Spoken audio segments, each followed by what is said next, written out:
Hijabi women, the beautiful females from the Somali community in Kenya, once very domestic and whose cooking was only reserved for their homes, are now dominating the restaurant business in Kenya. Have you guys noticed? Every corner you turn in the lush neighborhoods of Nairobi, I'm talking Kileleshwa, Lavington, Westlands, Kilimani, Gigiri, every modern restaurant you see on social media that has aesthetics and ambience is more than likely Somali woman owned.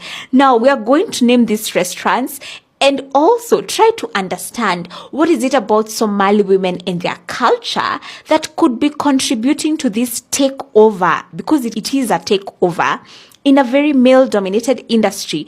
And we are also going to ask the question, what does it say about the rest of us women who belong to other communities? Let's name these Instagrammable, very picturesque restaurants that are allegedly and largely Somali woman owned. Let's name them, shall we? And feel free to let me know of any others. Add them in the comments in case I leave out any. Easy Artisan Blend.